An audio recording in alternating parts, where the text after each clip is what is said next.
warahmatullahi wabarakatuh. Waalaikumsalam warahmatullahi wabarakatuh. Selamat pagi anak-anak. Pagi Bu. Sebelum memulai pembelajaran pada siang hari ini, marilah kita berdoa menurut agama dan kepercayaan masing-masing. Berdoa mulai. Doa selesai. Baiklah, Ibu akan absensi terlebih dahulu. Olivia, Dir, Taufik Adi, ada Bu. Gusti Abimanyu, Ada Bu. Bayu Satria, Ada. Yuni Dwi Kurniasi. Ada. Oke. Untuk pembelajaran pada siang hari ini kita akan membahas tentang nafsa. Ya, nafsa itu apa Bu? Nafsa sendiri itu kepanjangan dari narkotika, psikotropika, dan zat adiktif lainnya. Jadi dapat didefinisikan bahwa nafsa adalah zat adiktif yang mempengaruhi kondisi kejiwaan atau psikologis seseorang serta dapat menimbulkan ketergantungan terhadap penggunanya. Jenis-jenisnya apa aja Bu? Jenis-jenis nafsa itu yang paling sering digunakan ada 3, depresan, stimulus, dan halusinogen. Terus Bu? Dampak dari penggunaan nafsa sendiri itu ada kerusakan sistem pernafasan, kerusakan ginjal, kerusakan hati, kerusakan otak, gangguan saluran pernafasan, gangguan saluran pencernaan, dan penyakit kardiovaskuler. Bahaya dari nafsa itu tergolong jadi 3, yaitu bahaya terhadap fisik, psikologis, dan juga bahaya terhadap lingkungan sosial. Bahaya bagi fisik itu sendiri adanya gangguan sistem syaraf, gangguan sistem reproduksi, dan si pengguna itu sering sakit. Nah, untuk bahaya terhadap psikologi ada rasa gelisah, si pengguna sering berhayal, penuh curiga, dan juga adanya rasa tidak aman.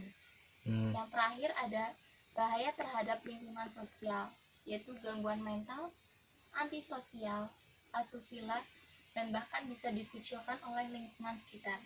Nah, ciri-ciri pengguna yang sudah menggunakan nafsa yaitu depresi, perubahan suasana hati, perubahan penampilan, halusinasi, impulsif, gangguan kronis, dan cenderung menarik diri dari keramaian.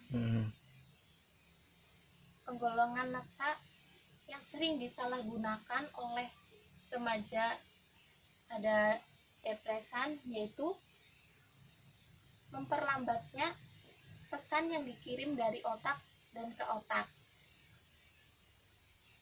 Obat ini bekerja menekan sistem syaraf pusat dan fungsional tubuh. Efek dari obat ini yaitu bisa membuat tenang, tertidur, bahkan tidak sadarkan diri. Nah, yang termasuk dalam depresan ini ada alkohol, ganja, dan obat penenang. Yang kedua ada stimulan. Nah, stimulan itu kebalikan dari depresan karena stimulan mempercepat pesan yang dikirim dari otak dan ke otak. Nah, biasanya yang menggunakan stimulan itu seperti atlet-atlet di luar negeri. Kalau di Indonesia kita nggak tahu apakah ada yang menggunakan atau tidak.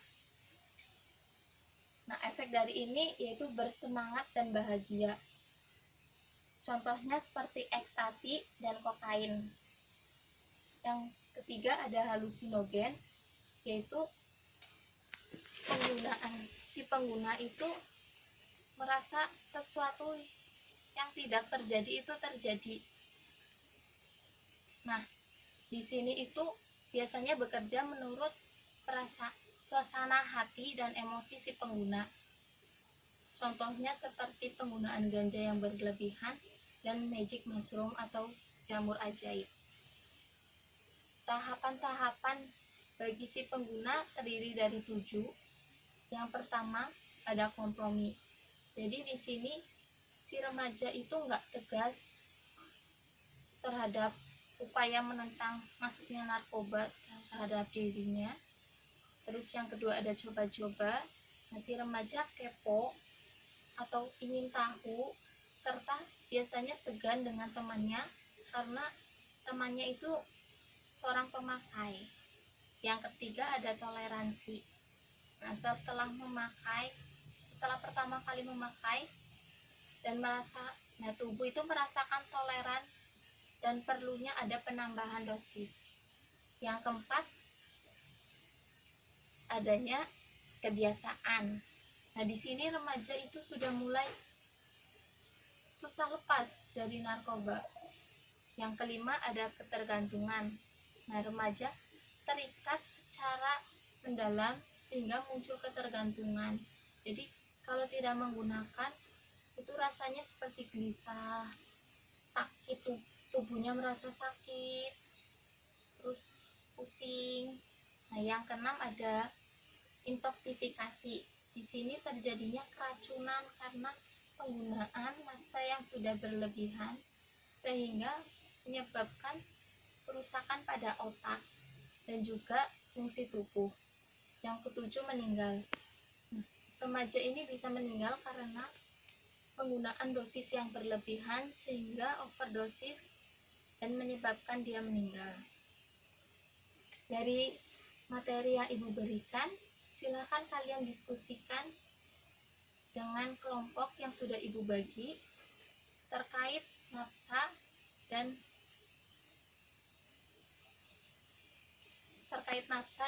semua yang telah Ibu jelaskan tadi.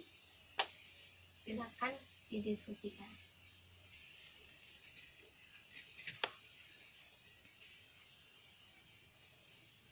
Bedanya sama narkoba apa, Bu?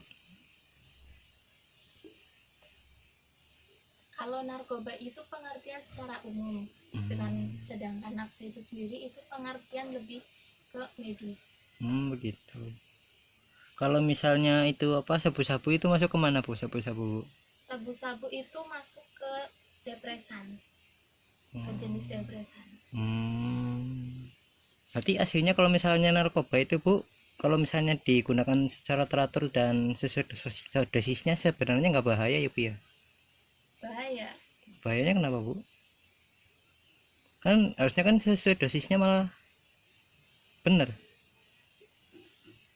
Ya, kandungan di dalamnya itu bisa merusak sistem-sistem, baik mau digunakan sesuai dosis atau berlebihan, karena setiap penggunaan itu nggak terus-terusan maunya segitu, jadi itu maunya ada tambah terus dosisnya. Jadi kayak ada yang jadi apa, tergantung gitu ya, Bu ya? Iya. Ada yang menyebabkan ketergantungan ya. Tidak, Bu, aku paham, Bu, kami paham. Jadi menurut apa yang telah didiskusikan, bisa kalian jelaskan apa yang telah kalian diskusikan? Bisa, Bu. Nanti lewat PPT aja bagaimana, Bu? Jadi untuk kesimpulannya, nafsa itu tidak baik mau digunakan karena bisa merusak fungsi tubuh dan juga bisa membuat kalian itu dikucilkan baik di lingkungan sekitar maupun di dunia pendidikan. Sebelum Ibu menutup, Ibu memberikan tugas untuk kalian membuat PPT sesuai dengan kelompok yang telah Ibu bagi untuk dipresentasikan pada pertemuan berikutnya. Oke. Untuk menutup pembelajaran pada siang hari ini, marilah kita berdoa menurut agama dan kepercayaan masing-masing. Doa mulai. Doa selesai. Terima kasih. Semoga apa yang kita pelajari pada siang hari ini dapat bermanfaat pada kehidupan kita mendatang. Wassalamualaikum warahmatullahi wabarakatuh. Waalaikumsalam warahmatullahi wabarakatuh.